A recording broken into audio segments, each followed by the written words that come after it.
Hello friends, स्वागत है आपका हमारे यूट्यूब चैनल पर। जैसे कि हम लगातार कंप्यूटर की क्लासेस कर रहे हैं, उसी सीरीज़ में हम आज नया टॉपिक लेके आए हैं। जो आज हमारा टॉपिक है वो है सॉफ्टवेयर। इसमें हम सॉफ्टवेयर के बारे में जितनी भी इंफॉर्मेशन है वो पूरी देने की कोशिश करेंगे। इसके अलावा अगर आपके कुछ भी डाउट्स हैं वो आप कमेंट सेक्शन में हमसे पूछ सकते हैं। तो चलिए हम स्टार्ट करते हैं अपना आज का टॉपिक जो है सॉफ्टवेयर। तो सॉफ्टवेयर क्या होता है? जैसे पिछली क्लासेस में अगर आपने वीडियोस देखे होंगे तो इस टर्म का हम हमेशा यूज़ करते रहे हैं और इसके बारे में आपको बताते भी रहे हैं। तो सॉफ्टवेयर जो होता है वो सेट ऑफ प्रोग्राम्स होता है। मतलब प्रोग्राम, कई सारे प्रोग्राम्स को जब हम कंबाइन करते हैं तो सॉफ्टवेयर बनता है। ये सेट ऑफ रूल्स होता है जो कंप्यूटर के कार्यों को नियंत्रित करता है। इसके अलावा कंप्यूटर के हार्डवेयर को भी नियंत्रित करने के लिए हम क्या करते हैं, सॉफ्टवेयर्स का यूज़ करते हैं, सॉफ्टवेयर को डेवलप किया जाता है। इसके बाद हम देखते हैं कि सॉफ्टवेयर, अब हमने देख लिया कि सेट ऑफ प्रोग्राम्स होते हैं, पर जब हम सिस्टम चलाते हैं तो हम देखते हैं कि कई प्रकार के सॉफ्टवेयर उसमें काम में आते हैं। तो हम देख लेते हैं कि इसके कौन कौन से टाइप होते हैं। तो बेसिकली जो ब्रॉड कैटेगरीज़ हैं वो 3 कैटेगरीज़ में इसको डिवाइड किया जाता है।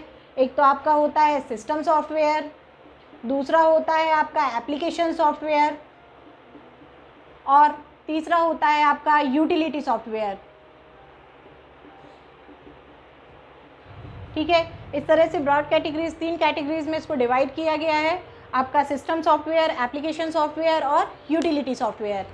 ठीक, इसके अलावा अब एक चीज़ और आप इसमें याद रख सकते हैं कि जो सॉफ्टवेयर है वो सॉफ्टवेयर कोई सा भी है, वो कहीं ना कहीं आपके यूज़र, मतलब यूज़र के और कंप्यूटर सिस्टम के बीच में इंटरफेस का काम करता है कि आप कंप्यूटर सिस्टम को चलाने के लिए कैपेबल हो पाते हैं।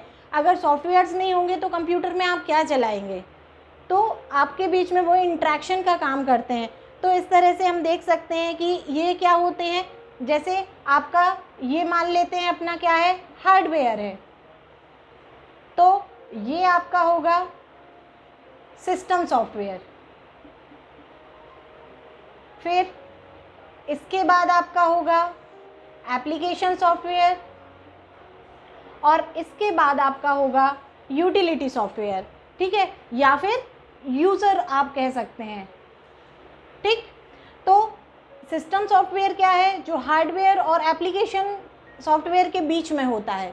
ठीक है, इसी तरह से एप्लीकेशन सॉफ्टवेयर क्या है, जो सिस्टम सॉफ्टवेयर और यूज़र के बीच में आपका काम करता है। इन सबके अब एक एक करके हम इस सबको देखेंगे कि क्या क्या होता है। सबसे पहले हम बात करते हैं सिस्टम सॉफ्टवेयर की। तो सिस्टम सॉफ्टवेयर जो होता है वो होता है आपका कंप्यूटर सिस्टम को और स्पेशली आपके कंप्यूटर का जो हार्डवेयर है उसके और आपके बीच मध्यस्थता करने के लिए इसका उपयोग किया जाता है। मतलब एक तरीके से बोल सकते हैं कंप्यूटर का जो हार्डवेयर है और जो कंप्यूटर है उसके बीच क्या करता है, ये मध्यस्थता करता है। सिस्टम सॉफ्टवेयर जो होता है वो इनके बीच मध्यस्थता का काम करता है, समन्वय स्थापित करने का काम करता है और हार्डवेयर को काम की योग्य बनाता है। जो आपके हार्डवेयर लगे हुए हैं कंप्यूटर में, ये सारी चीज़ें हमने पिछली क्लासेस में देखी हैं हार्डवेयर सॉफ्टवेयर के बारे में। जब हार्डवेयर के बारे में कुछ और चीज़ें भी मैंने बताई थी, जैसे कीबोर्ड, माउस, ये सब चीज़ों की भी डिटेल उसमें मैंने बताई थी, इनपुट आउटपुट डिवाइसेस जब बताई थी। तो हार्डवेयर को काम करने के योग्य बनाता है। अब कुछ आपके सिस्टम सॉफ्टवेयर जो हैं, सिस्टम सॉफ्टवेयर एक तरीके से अगर इसका दूसरा नाम अगर अपन देखें तो operating system, OS, operating system भी इसको कह सकते हैं। ठीक है, ऑपरेटिंग सिस्टम जो है वो आपका क्या है, सिस्टम सॉफ्टवेयर ही होता है। ठीक, अब इसके कुछ एग्जाम्पल आपको बता देते हैं। जैसे आपका हो गया, बहुत पहले चला करता था डॉस ऑपरेटिंग सिस्टम। ठीक है, ये एक सिस्टम सॉफ्टवेयर था जो कमांड बेस्ड ऑपरेटिंग सिस्टम था। ये याद रखिएगा, एग्जाम्स में पूछा जाता है, कमांड बेस्ड ऑपरेटिंग सिस्टम था। ठीक है, और किस कंपनी ने बनाया था, तो ये माइक्रोसॉफ्ट ने बनाया था, इसलिए इसको MS DOS भी कहते हैं। MS से मतलब है माइक्रोसॉफ्ट। ठीक है, माइक्रोसॉफ्ट ने बनाया था, कमांड बेस्ड आपका ऑपरेटिंग सिस्टम था। इसमें हर चीज़ के लिए आपको क्या करनी पड़ती थी, कोई भी काम करना है तो उसके लिए आपको कमांड प्रॉम्प्ट पे कमांड लिखनी पड़ती थी। ठीक है, आपको फाइल बनानी है, आपको डायरेक्टरी बनानी है, आपको किसी फाइल में एंटर करना है, हर चीज़ के लिए क्या होती थी, कमांड होती थी। वो कमांड्स आपको याद रखनी पड़ती थी, इसलिए ये क्या था, टफ था।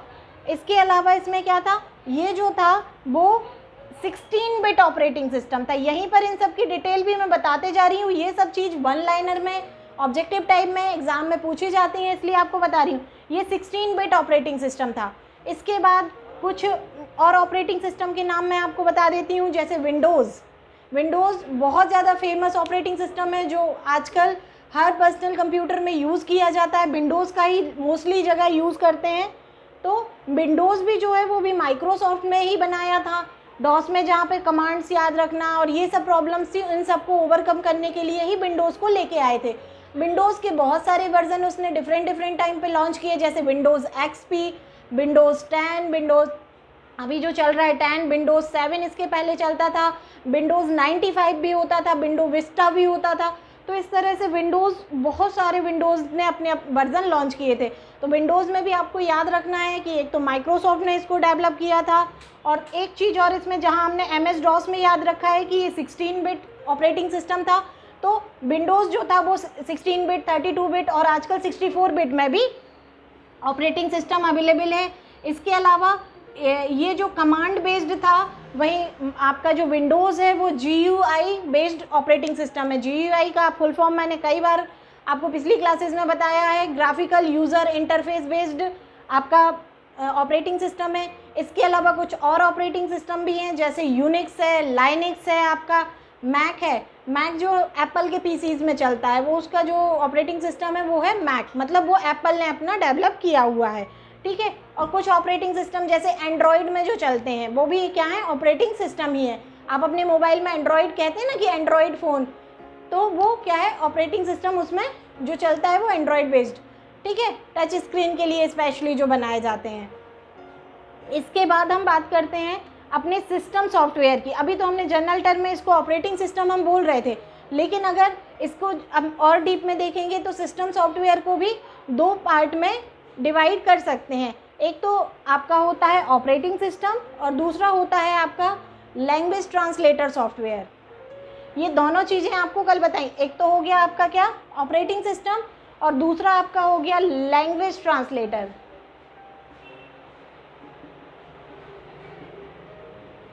तो लैंग्वेज ट्रांसलेटर में आपका कौन कौन से आ जाएंगे? लैंग्वेज ट्रांसलेटर में आपको कल की ही क्लास में, जो मतलब कल इन द सेंस आपकी जो पिछली क्लास थी उसमें ही हमने बताया था कि आपका क्या क्या होता था। सबसे पहले असेंबलर आया, कंपाइलर आया, इंटरप्रेटर आया।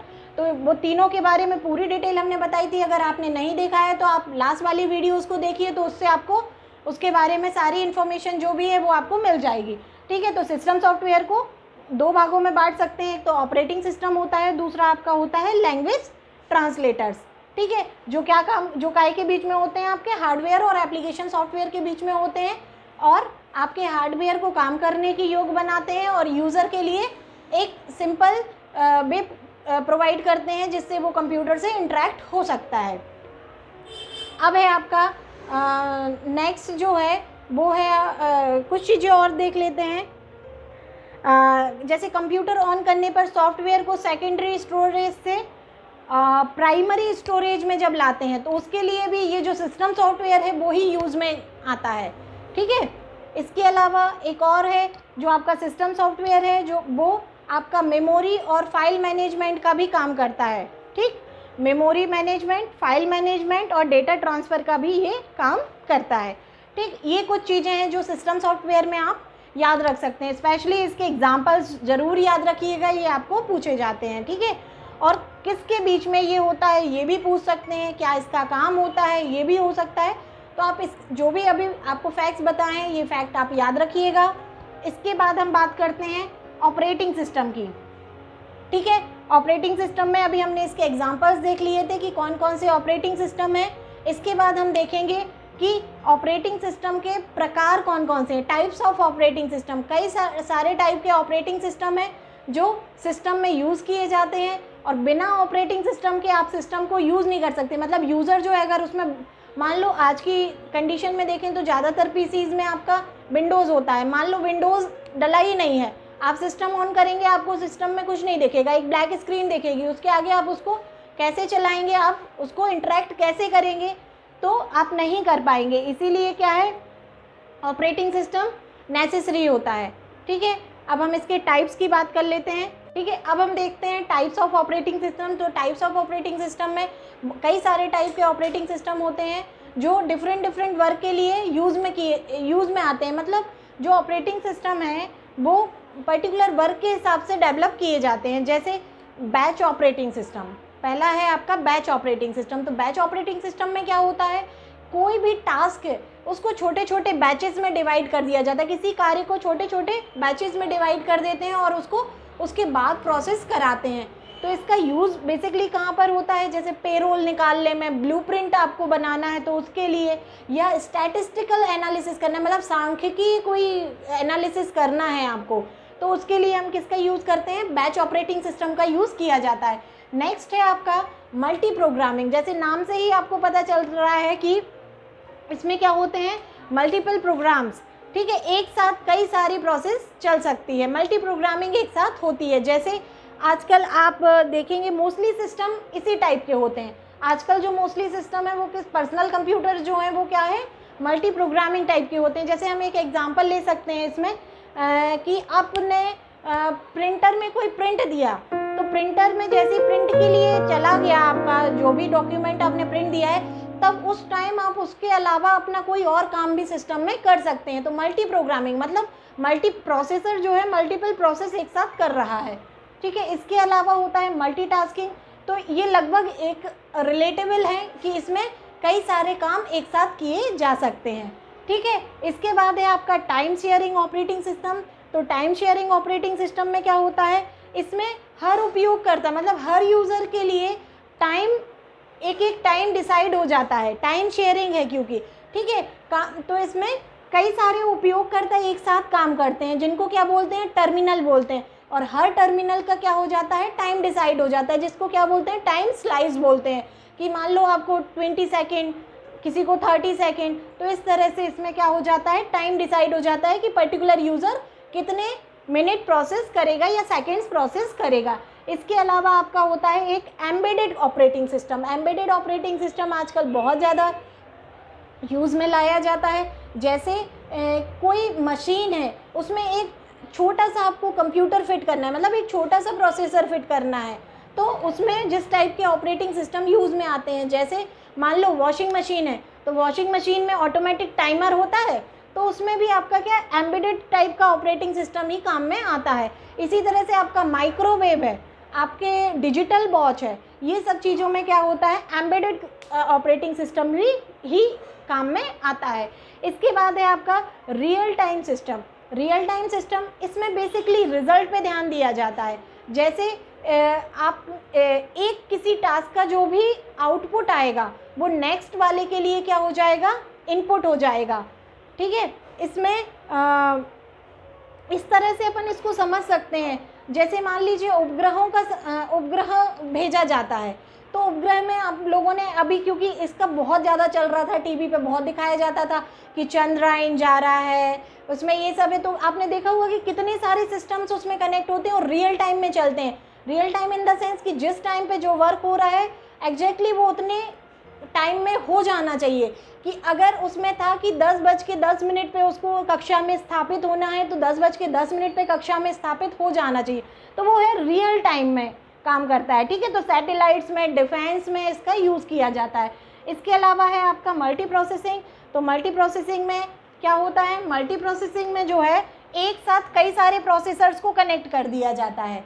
ठीक है, और सारे प्रोसेसर्स की जो भी आपकी स्पीड है, कैपेसिटी है, उसको कंबाइन कर लिया जाता है। तो ये हैं आपके मल्टी प्रोसेसर ऑपरेटिंग सिस्टम। ये कुछ ऑपरेटिंग सिस्टम के आपके टाइप हैं। इसके अलावा इसमें कुछ टर्म और आती हैं, जैसे ओपन सोर्स प्रोग्राम, आपका होता है क्लोज्ड सोर्स प्रोग्राम।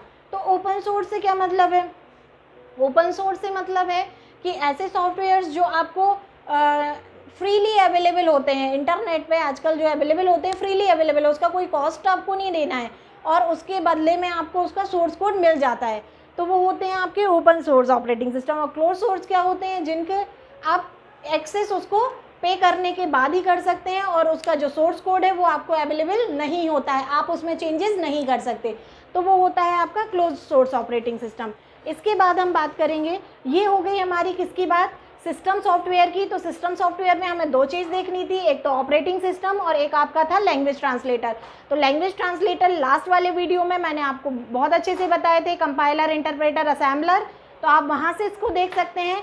अब हम इसके आगे देखेंगे, आपका नेक्स्ट जो था वो क्या था, application software. Type of software जो देख रहे थे उसमें पहला था सिस्टम सॉफ्टवेयर और दूसरा था आपका एप्लीकेशन सॉफ्टवेयर। तो अब हम देखेंगे किसे, एप्लीकेशन सॉफ्टवेयर के बारे में बात करेंगे। तो एप्लीकेशन सिस्टम सॉफ्टवेयर जो था, जहां आपका सिस्टम के हार्डवेयर और आपके एप्लीकेशन सॉफ्टवेयर के बीच में इंटरेक्शन का काम कर रहा था, ठीक है, हार्डवेयर को यूज़ में लाने के योग्य बना रहा था। तो वहीं पर एप्लीकेशन, और वो क्या था, एक नेसेसरी था कि आपके सिस्टम में अगर ऑपरेटिंग सिस्टम नहीं है तो वो वर्किंग आप नहीं कर पाएंगे उसको ईजिली।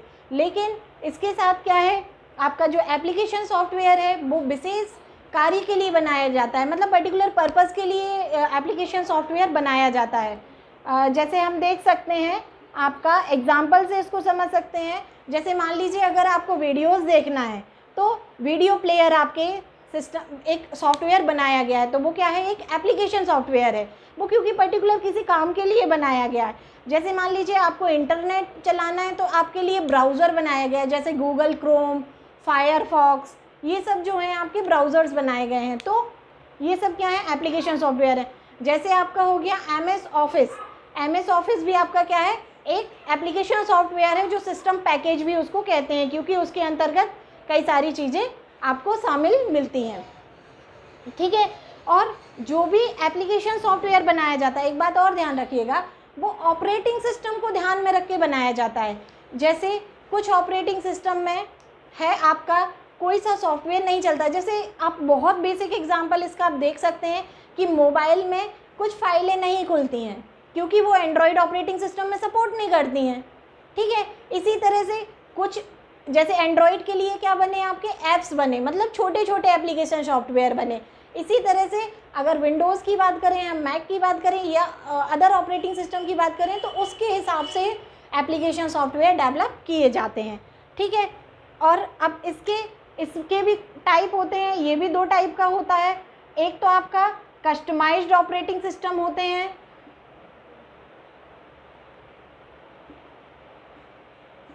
और एक होते हैं आपके general operating system. Customized operating system अगर हिंदी में बोलें तो विशेषीकृत, मतलब जो पर्टिकुलर यूज़र के लिए बनाए जा रहे हैं। और जनरल क्या होते हैं, जनरल जो हर किसी के लिए कॉमन है, ठीक है, ये पर्टिकुलर यूज़र के हिसाब से जो सॉफ्टवेयर बनाए जा सकते हैं। जैसे हम एग्जांपल ले सकते हैं रेलवे रिजर्वेशन का, तो पर्टिकुलर वो रेलवे वालों के लिए सॉफ्टवेयर डेवलप किया गया है, ठीक है। इसके बाद हम जनरलाइज की अगर बात करें तो MS ऑफिस, तो वो हर किसी के लिए सेम अवेलेबल है, ठीक है। तो ये कुछ इसके एग्जांपल है, ठीक है। तो इसके जनरल के हम देख सकते हैं कि MS ऑफिस हो गया, वेब ब्राउज़र हो गया, आपका मीडिया प्लेयर हो गया। इसके अलावा कस्टमाइज में एक एग्जांपल मैं ले चुकी हूँ, उसके अलावा आपका वेदर फॉरकास्टिंग के लिए सॉफ्टवेयर हो गया, ठीक है। तो पर्टिकुलर मतलब वो कस्टमाइज्ड यूज़र के लिए जो बनाए गए हैं वो कस्टमाइज्ड टाइप के होते हैं। अब है आपका नेक्स्ट जो है थर्ड टाइप का जो सॉफ्टवेयर है वो है आपका यूटिलिटी सॉफ्टवेयर। तो यूटिलिटी सॉफ्टवेयर अगर हम बहुत जनरल टर्म में बात करें तो कंप्यूटर की कार्य क्षमता को बढ़ाने के लिए हम इसका यूज़ किया जाता है या इनको डेवलप किया जाता है। जो यूटिलिटी सॉफ्टवेयर्स हैं इनको यूटिलिटी सॉफ्टवेयर, तो ये कंप्यूटर की कार्य क्षमता को बढ़ाने के लिए बेसिकली इनका यूज़ किया जाता है। इसके अलावा कंप्यूटर में जो भी प्रॉब्लम्स, एरर्स आ रही हैं उनको दूर करने के लिए इसका उपयोग किया जाता है। कुछ हम एग्जांपल जैसे ले लेते हैं, जैसे डिस्क फॉर्मेटिंग, बैकअप के लिए सॉफ्टवेयर होते हैं, आपके कुछ ड्राइवर सॉफ्टवेयर होते हैं। इसके अलावा आपका क्या होता है, डिस्क क्लीनअप सॉफ्टवेयर्स होते हैं, ठीक है। एंटीवायरस होते हैं, एंटीवायरस आप सबने सुना होगा, और कुछ सुना हो ना सुना हो पर एंटीवायरस ज़रूर सुना होगा। तो इस तरह के जो सॉफ्टवेयर्स हैं वो क्या कहलाते हैं, आपके यूटिलिटी सॉफ्टवेयर कहलाते हैं, ठीक है। ये हो गए थे आपकी ब्रॉड कैटेगरीज जो सॉफ्टवेयर के लिए हमने डिवाइड की हुई थी। इसके अलावा कुछ और टर्म्स होती हैं, जैसे एक टर्म है शेयरवेयर।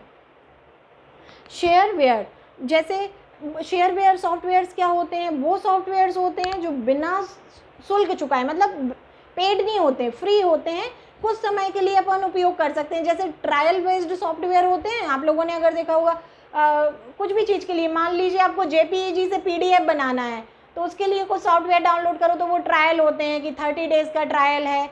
जैसे वो जिप फाइल बनाने के लिए, जिप को अनजिप करने के लिए, तो ये सब चीज़ें जो हैं इनके लिए कुछ सॉफ्टवेयर्स जो है शेयरवेयर कहते हैं, जो कुछ समय के लिए आपको फ्री ऑफ कॉस्ट अवेलेबल होते हैं।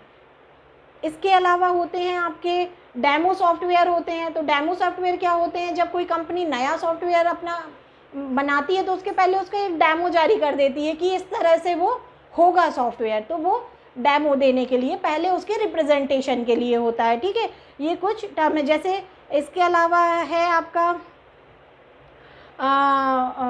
फायरवेयर। फायरवेयर क्या होता है, हार्डवेयर की जगह पे इसका यूज़ किया जाता है। ये सब क्वेश्चन वो जो टर्म है वो सॉफ्टवेयर के ही टर्म है।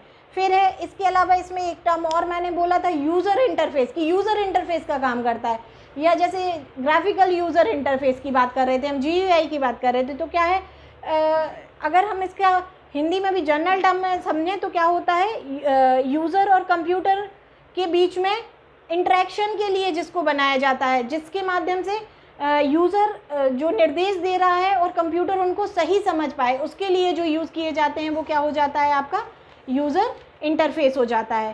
ठीक है, तो ये कुछ आपके टर्म्स थे जो आप इसमें देख सकते थे आपके सॉफ्टवेयर में। अगर इसके बाद अगर आप लोगों को कोई डाउट हो तो आप प्लीज़ पूछ सकते हैं हमसे, कमेंट सेक्शन में आप कमेंट कर सकते हैं। लास्ट वीडियो में मैंने कुछ क्वेश्चंस पूछे थे, हो सकता है आपने उसके आंसर्स किए होंगे, पर मुझे तो नहीं दिखा किसी ने आंसर्स किए हैं। लेकिन अगर आपने फिर भी आंसर्स किए हैं तो आप अपने आंसर्स को, अभी मैं उसके आंसर बताती हूँ उन क्वेश्चंस के, तो अपने टैली कर सकते हैं कि आपके कितने क्वेश्चंस सही थे, और आप लगातार वीडियो से जुड़े रहिए और आंसर्स देती रहिए। लास्ट वीडियो में जो क्वेश्चंस पूछे थे उसके आंसर आज मैं आपको बता देती हूँ। फर्स्ट क्वेश्चन था, इनमें से कौन कंप्यूटर भाषा नहीं है, तो आंसर है इसका IBM। नेक्स्ट क्वेश्चन, फोर्ट्रॉन भाषा का प्रयोग किया जाता है, तो गणित में प्रोग्राम के लिए विकसित पहली उच्च स्तरीय भाषा है, आंसर है फोर्ट्रॉन। नेक्स्ट क्वेश्चन, लोगो भाषा का प्रयोग किया जाता है, तो लोगो भाषा का प्रयोग जो है वो बच्चों की शिक्षा के लिए किया जाता है। बेसिक भाषा का प्रयोग किया जाता है सरल भाषा को सिखाने में। कोबोल भाषा का प्रयोग किया जाता है व्यवसाय में, इसका तो फुल फॉर्म ही होता है। ठीक है, अगर आप लोगों ने लास्ट क्लास देखी होगी तो उसका फुल फॉर्म पता होगा, नहीं देखी है तो आप देख लीजिए। नेक्स्ट क्वेश्चन है आपका, उच्च स्तरीय भाषा को मशीन भाषा में बदलता है, तो आंसर है दोनों, कंपाइलर और इंटरप्रेटर। असेंबलर का कार्य है असेंबली भाषा को आपका मशीनी भाषा में परिवर्तित करना। नेक्स्ट क्वेश्चन, इनमें से कौन सी वैज्ञानिक कंप्यूटर भाषा है, आंसर है फोर्ट्रॉन।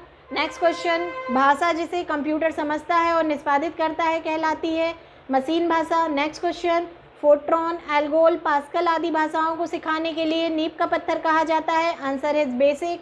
इंटरनेट पर प्रयुक्त कंप्यूटर लैंग्वेज है जावा। प्रोलॉग भाषा विकसित हुई 1972। वर्ड प्रोसेसर और स्प्रेडशीट उदाहरण हैं। तो एप्लीकेशन सॉफ्टवेयर के वे शब्द जिन्हें प्रोग्रामिंग की लैंग्वेज ने अपने प्रयोग के लिए अलग रखा है कहलाते हैं रिजर्व्ड वर्ड्स। नेक्स्ट क्वेश्चन, सी, बेसिक, कोबोल, जावा उदाहरण हैं, तो ये हैं हाई लेवल लैंग्वेज के। निम्नलिखित में से कौन सा मशीन इंडिपेंडेंट प्रोग्राम है, answer is high level language. Next question, assembly language है, answer is low level language. किसी कंप्यूटर प्रोग्राम में बच्चों द्वारा प्रयुक्त भाषा प्रायः कौन सी होती है, तो वो होती है लोगो। C++ क्या है, C++ एक प्रोग्रामिंग लैंग्वेज है जो हाई लेवल लैंग्वेज है। ये थे आपके लास्ट जो भी मैंने टॉपिक पढ़ाया था उससे रिलेटेड क्वेश्चंस थे। इसके बाद आप कुछ और आज के कुछ क्वेश्चंस में आज का जो टॉपिक पढ़ाया है उससे रिलेटेड आज के क्वेश्चंस पूछती हूँ। आप कमेंट सेक्शन में इनके आंसर्स ज़रूर करिएगा। जैसे पहला जो क्वेश्चन है वो है, लाइनेक्स है एक ऑपरेटिंग सिस्टम, बीमारी का नाम, केमिकल का नाम या कंप्यूटर वायरस का नाम।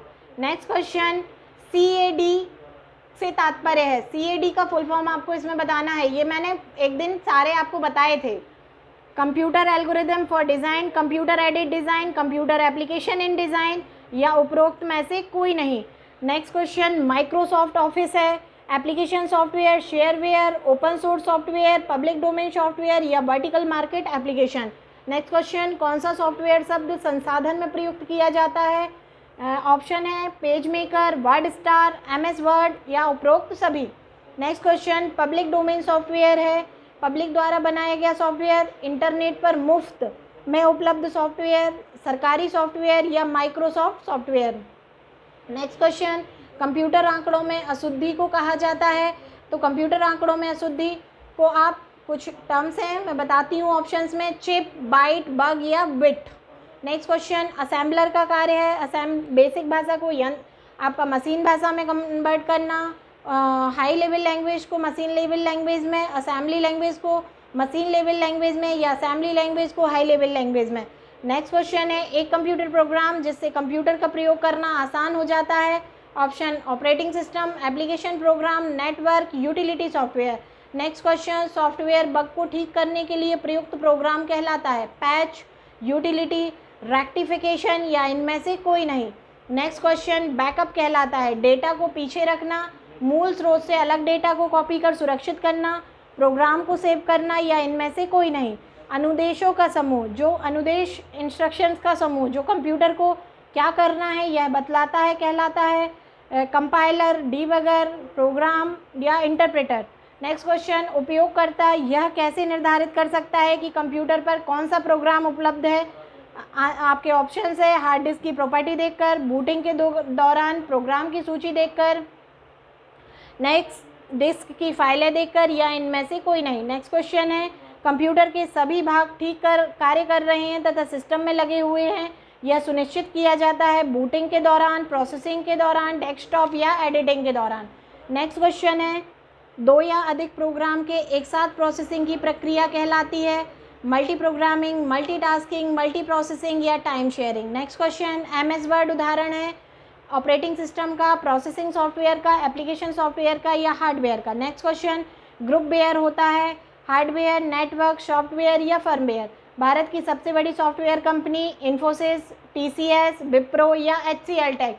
ये कुछ आपके जो हैं करंट से रिलेटेड क्वेश्चन होते हैं जो आप देख सकते हैं। नेक्स्ट क्वेश्चन है आपका GIF का आशय है geographical image format, global image format, graphical interchange format, इनमें से कोई नहीं। नेक्स्ट क्वेश्चन, C भाषा है आपकी लो level language, high level language, machine level language या फिर आपका होता है इंटरमीडिएट लेवल लैंग्वेज। निम्न में से किस क्षेत्र में स्प्रेडशीट सॉफ्टवेयर अधिक उपयोगी होता है? मनोविज्ञान, प्रकाशन, सांख्यिकी या संदेश प्रेषण। इसका प्रयोग नेक्स्ट क्वेश्चन, इसका प्रयोग स्क्रीन पर प्रदर्शित हुए चित्रों के द्वारा कंप्यूटर सिस्टम को कमांड भेजने के लिए किया जाता है। Option is graphical user interface, application program interface, command interface, system interface या इनमें से कोई नहीं। नेक्स्ट क्वेश्चन, इनमें से कौन सा प्रोग्राम सभी स्टेटमेंट्स को एक सिंगल बैच में कन्वर्ट करता है और इंस्ट्रक्शंस के रिजल्ट कलेक्शन को एक नई फाइल में रखता है? कंपाइलर, इंटरप्रेटर, कन्वर्टर या इंस्ट्रक्शन। नेक्स्ट क्वेश्चन, एक चीज़ और आप लोग याद रखिएगा, जो भी क्वेश्चन है उसको 2 बार पढ़ना एग्जाम में। जैसे अभी मैंने अभी जो क्वेश्चन पढ़ा है हो सकता है किसी को समझ में नहीं आया हो, लेकिन आप इसको 2-3 बार सुनेंगे तो आपको समझ में आ जाएगा कि ये क्वेश्चन आखिर क्या कह रहा है, फिर आप इसका आंसर दीजिएगा। नेक्स्ट क्वेश्चन, कंप्यूटर सिस्टम का भाग जिसमें प्रोग्राम या इंस्ट्रक्शन शामिल होते हैं कहलाता है हार्डवेयर, सॉफ्टवेयर, आइकन या इन्फॉर्मेशन। नेक्स्ट क्वेश्चन, जो इंस्ट्रक्शन आसानी से समझा जा सकता है कहते हैं user friendly, information, word processing या आइकन। नेक्स्ट क्वेश्चन, वह सॉफ्टवेयर जो उस तरीके को नियंत्रित करता है जिससे कंप्यूटर सिस्टम काम करता है और ऐसे साधन उपलब्ध कराता है जिसके द्वारा प्रयोक्ता कंप्यूटर के साथ इंटरेक्ट कर सकता है कहलाता है platform, operating system, application software, motherboard या इनमें से कोई नहीं। जब कंप्यूटर ऑन करते हैं तो बूट रूटीन यह टेस्ट करता है RAM test, disk drive test, memory test, power on self test या इनमें से कोई नहीं। 2 या अधिक प्रोसेसर द्वारा 2 या अधिक प्रोग्रामों का साथ में प्रोसेसिंग कहलाता है multi programming, multitasking, time sharing, time processing या इनमें से कोई नहीं। किसी प्रोग्राम के मानव द्वारा पठनीय दर्शन को कहते हैं source code, program code, human code या system code. Next question, program के कंपाइलिंग से बनता है program specification, algorithm, executable program या सब रूटीन। नेक्स्ट क्वेश्चन, एक समय में एक कथन को कन्वर्ट और एग्जीक्यूट करता है, कन्वर्टर, कंपाइलर, इंस्ट्रक्टर या इंटरप्रेटर। नेक्स्ट क्वेश्चन, पोस्ट का पूरा रूप है। अगर आपने सारे वीडियोस देखे होंगे तो इसका आंसर आप ज़रूर कर पाएंगे। आपको जिस दिन बायोस मैंने पढ़ाया था उस दिन इस टर्म का भी हमने यूज़ किया था और इसका फुल फॉर्म भी बताया था। इसमें ऑप्शंस देख लीजिए, power on self test, program on self test, program on system test, power on system test या power off system test. Next question, Linux किस प्रकार का सॉफ्टवेयर है, शेयरवेयर, कमर्शियल, प्रायोरिटरी या ओपन सोर्स। नेक्स्ट क्वेश्चन, जब एक कंप्यूटर में 2 processor लगाए जाते हैं तो उसे कहते हैं parallel processing, double processing, sequential processing या डुप्लीकेट प्रोसेसिंग। नेक्स्ट क्वेश्चन, जब आप कंप्यूटर बूट करते हैं तो ऑपरेटिंग सिस्टम डिस्क से रैम में कॉपी किया जाता है, ऑपरेटिंग सिस्टम मेमोरी से डिस्क में कॉपी किया जाता है या ऑपरेटिंग सिस्टम के अंश कंपाइल किए जाते हैं या कंप्यूटर बंद हो जाता है। नेक्स्ट क्वेश्चन, कंपाइलर है एक ऐसा प्रोग्राम जो असेंबली लैंग्वेज को में लिखित प्रोग्राम को मशीन लेवल लैंग्वेज में परिवर्तित करता है, एक प्रोग्राम जो हाई लेवल लैंग्वेज को मशीन लेवल लैंग्वेज में कन्वर्ट करता है या मशीन लेवल लैंग्वेज को में लिखित प्रोग्राम में असेंबली भाषा में लिखित प्रोग्राम। ये कंपाइलर क्या है एक्चुअली। नेक्स्ट क्वेश्चन, कंप्यूटर के संदर्भ में सॉफ्टवेयर का अर्थ है floppy disk, computer programs, computer circuit, human brain. Next question, एक यूटिलिटी सॉफ्टवेयर प्रोग्राम जो मेमोरी के अनावश्यक फ्रैगमेंट्स को पहचानता है और डिस्क स्पेस को पुनर्व्यवस्थित करता है ताकि ऑपरेशन इष्टतम ढंग से हो सके, कहलाता है backup, disk cleanup, disk fragmenter, disk restore. इनमें से कोई नहीं। नेक्स्ट क्वेश्चन, वह भाषा जिसे कंप्यूटर बिना लैंग्वेज ट्रांसलेटर प्रोग्राम के समझता है कहलाती है अमेरिकन भाषा, मशीनी भाषा, असेंबली भाषा, उपरोक्त में से तीनों। नेक्स्ट क्वेश्चन, एक ऐसी सेवा जो संगठनों को अपनी वेबसाइट बनाने की अनुमति देती है, web hosting, web surfing, domain hosting, linkage hosting, Windows hosting. अगर आप अच्छे से टीवी भी देखते होंगे तो भी इस क्वेश्चन का आंसर दे सकते हैं, बहुत सारे एड्स आते हैं। ठीक है, ये थे आपके आज के क्वेश्चंस। इनके आंसर्स आप कमेंट सेक्शन में दीजिए और कोई भी डाउट हो तो हमें आप कमेंट करके पूछ सकते हैं, आप पर्सनली हमें कॉल करके भी पूछ सकते हैं। आप हमारे यूट्यूब चैनल से जुड़े रहिए और वीडियो को लगातार देखते रहिए, जिससे आपके जो भी डाउट हैं वो सब क्लियर होंगे और आप अपनी तैयारी जिस भी एग्ज़ाम्स की कर रहे हैं उन सारे एग्ज़ाम की तैयारी अच्छे से कर सकते हैं। Thank you.